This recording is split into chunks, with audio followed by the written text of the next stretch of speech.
Olá, minhas amigas e meus amigos do Combinação, o seu programa semanal de notícias que combina informação com bom humor. Você que já nos assiste, deixa o seu like, inscreva-se no nosso canal e não se esqueça de ativar o sininho para que mais pessoas possam nos ver no YouTube. Começa agora, direto das Minas Gerais, o Combinação. Eu sou o João Locadora. Eu sou o Jorjão. E aí, pessoal? E aí, Jorjão, beleza? Tudo bom, João? Bem. Jorjão, diz para nós, qual o principal assunto da semana? Você vai ouvir o assunto qual é agora.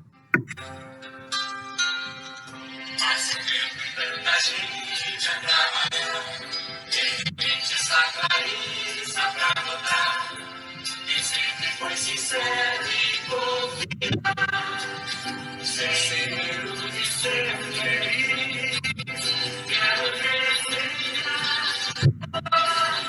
brilha uma estrela no ar, cresce a esperança no lar, no Brasil criança, na alegria de se abraçar, no lar, com sinceridade, no lar, com a certeza pra você, que o brilho só pra fazer brilhar a nossa. A esperança está de volta! Finalmente! Finalmente! Chegando aqui uma visita de peso, o elefantinho, que é o mamífero mais inteligente. Nós estamos precisando de muita inteligência no nosso país. Com o negacionismo certeza. é grande. Porque de jumentice, de saco cheio, um presidente genocida, é isso que nós temos no Brasil, mas agora a esperança voltou, João, porque a gente viu que aí, mais de 2 anos, né, para que outras lideranças surgissem, de outros partidos, para fazer contraponto, ninguém fez nada. Bastou Lula voltar, as placas tectônicas da política começaram a mexer, outra vez, né, João? Por quê? Porque tem liderança, porque tem inteligência emocional, também sabe usar o coração, sabe equilibrar na medida certa o cérebro e o coração para sentir a dor do povo que está sofrendo aí. Essa volta virando uma vergonha mundial, um escândalo mundial, um terror mundial, né? Uma explosão. A pandemia explodiu e o presidente da República, o capitão Cloroquina,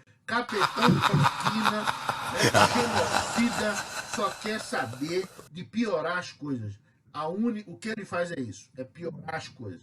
Situação cada vez mais difícil no Brasil. E aí surge uma esperança, né, João? Porque também sem esperança ninguém vive. E surge essa esperança que é Lula em 2022 voltar, né? Arrumar de novo essa casa que está um caos. Lula, na verdade, é a própria expressão do povo brasileiro. Pensa bem, Lula disse uma vez que ter nascido no Nordeste, na época da fome, ter sobrevivido, porque naquela época 3 em cada 5 crianças morriam de fome no Nordeste, dos recém-nascidos morriam de fome. Lula é dessa época. Então, ele, como ele próprio disse, já foi um milagre ter sobrevivido nessa época. Depois foi um milagre ter atravessado o Nordeste, o pau de arara, e ter chegado em São Paulo vivo. Depois foi um milagre sobreviver na cidade de São Paulo, com uma família enorme como a dele, sem trabalho, na miséria. Depois foi outro milagre ter conseguido um trabalho de torneiro mecânico, e ter conseguido levar o sustento para a família dele. Um outro milagre, ter se tornado sindicalista e uma força de expressão no mundo sindical, naquela famosa greve lá da Volkswagen que explodiu e que alçou Lula como uma liderança importante no Brasil. E o último milagre, quer dizer, vamos esperar mais um milagre ainda, Mas até então, o último milagre, o seu primeiro diploma, que foi de presidente da República. Então, Lula é a própria expressão do povo brasileiro, um povo sofrido, um povo maltratado, um povo espoliado, um povo, como diz o Milton naquela música, Maria Maria, que ri quando deve chorar. Esse é o povo brasileiro. Lula, quando volta, resgata a autoestima desse povo. Por isso, o fenômeno que Lula é, já batendo picos de preferência nas pesquisas. Lula, pelas últimas pesquisas, está aí o IPEC, está aí o Poder 360, a própria Atlas. Todas essas pesquisas já mostram o Lula vencendo o Bolsonaro no segundo turno. E a distância só aumenta. É isso aí. E o que é que ele fez? Primeiro fez um discurso histórico, um discurso que vai entrar para os anais da política brasileira. Deu uma entrevista genial, aberta, para quem quisesse perguntar, ao contrário do capitão Cloroquino, né? Que fica lá no cercadinho, com seus cupinchas, né? Que não respeita a liberdade de imprensa minimamente. Depois Lula fez o quê? Usou sua liderança internacional, né, para buscar, junto às autoridades russas em particular, os seus contatos no governo de Putin, a liberação da vacina Sputnik do Consórcio Nordeste para vários outros estados. O Consórcio Nordeste comprou mais de 30 milhões de doses, os outros estados agora comprando 5 milhões de doses aqui, outra ali, para tentar resolver essa situação caótica que vive o Brasil. Entrou em contato também com a China, o governo da China, os seus contatos para facilitar a entrada dos insumos necessários para que tanto o Butantan quanto a Fiocruz fabriquem suas vacinas aqui.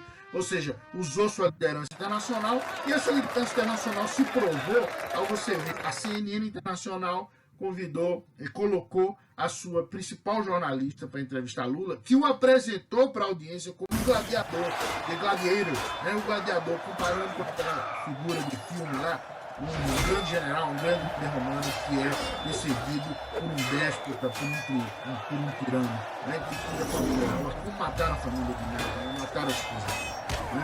Então, um paralelo muito interessante que ela fez. Depois foi entrevistado pelo quê? Pelo Le Monde, o principal jornal francês. Então mostra a liderança, né, internacional que ele tem, a capacidade de diálogo. Foi realmente uma volta triunfal, espetacular que o Russo desde que foi presidente. As manchetes de 33 jornais mundo afora trouxeram a notícia, não só a notícia da anulação dos processos do Lula, mas principalmente trouxeram trechos e detalhes do discurso do Lula. 33 jornais. Eu fico pensando, Bolsonaro vai aparecer no jornal, ele faz que tanto de cagada que ele faz, aparece meia dúzia de jornal. O Lula, com o discurso de estadista, apareceu em 33 jornais. A bem da verdade, esse Bolsonaro é um calça frouxa. O Lula, como estadista, chegou para fazer aquilo que ele não está fazendo. Falar com o povo, ver as dificuldades do povo, entender a sociedade, lutar pela vacina, lutar por dias melhores, porque não tem jeito do Brasil avançar, se desenvolver, crescer. O crescimento econômico depende das pessoas terem liberdade para trabalhar, para poder fazer novos negócios. Os empresários querem ter um ambiente tranquilo, não só sem pandemia, mas também sem essa volatilidade causada por essas declarações absurdas que esse presidente faz. O mundo dos negócios não gosta disso. Então o Lula falou para o nordestino, para a dona de casa, para os jovens, para os empresários, para os trabalhadores. Ele fez sinal para todos os lados. Ele disse: eu vou conversar com quem quiser conversar comigo. Ou seja, Lula mostrou que, além de ser um grande estadista, é um grande comunicador, é uma pessoa que entende o Brasil. E o contraste, né? A comparação com o atual momento caótico que o Brasil vive é muito grande. Inclusive porque Lula mostrou que ele lembrou do Conselho de Desenvolvimento Econômico e Social que ele fez, ou seja, como ele buscou, ele falou, a primeira vez que houve uma concertação, que houve um acordo, que sentou à mesma mesa, um governo que conseguiu conciliar capital e trabalho, empresários e povo, e trabalhadores, elite e povo, né? Ou seja, um indivíduo que quer governar para todos, que quer governar a vida e quer governar pelo bem a partir de um pacto, e não querendo fazer o que o atual presidente está querendo, claramente, que é o quê? Estimular o caos. Eu vi agora, ele só fala do caos. O caos está vindo, como se ele não tivesse nada a ver com isso. Ele é o caos e ele trouxe o caos. E sabe uma coisa que eu estudei essa semana? Eu acho até que nós podíamos fazer um programa depois para tentar falar um pouco melhor disso. Eu escutei aí de setores evangélicos, até porque ele é muito forte nesse setor. Mas sabe que tem gente aí dizendo que ele não é o Messias, o Jair Messias Bolsonaro. Tem gente dizendo que ele é a tal besta do Apocalipse.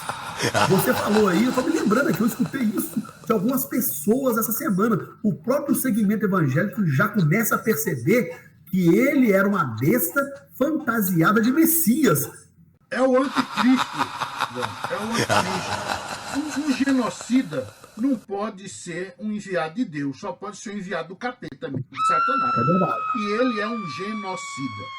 Mas, ano que vem, o Lula vencerá e o Brasil voltará a ser feliz. Verdade. E o próprio Centrão, assim como o povo, ele já começa a perceber que se amarrar, se ficar preso ao capitão Cloroquina, vai ser o mesmo que colocar uma bola de ferro no pé. Eu já começo a ver políticos do próprio Centrão já descolando dele, o mercado já começa a dar sinais de que ele não é aquilo que eles imaginavam, ou aquilo que ele prometeu que ia fazer, o mercado também já vai descolando. Eu acho que isso já é o primeiro passo para que até o final do ano, né, daqui a pouco nós teremos 300 mil mortes, infelizmente, mas o cenário caminha para isso, ele vai ser impeachmentado por causa dessas 300 mil mortes. Morri! Olha o que nós estamos dizendo. Nós aqui atrás, poucos dias, na nossa análise, dizemos, olha, quando você colocou a música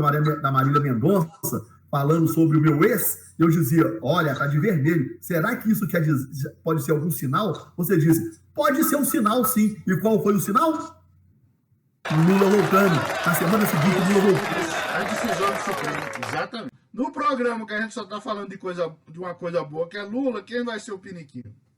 Nós vamos dar o troféu Cabeça de Pinico para aquele que durante 5 anos corrompeu o sistema judiciário a condenar o presidente Lula e tirá-lo do jogo eleitoral. O troféu Cabeça de Pinico de hoje tá aqui, ó.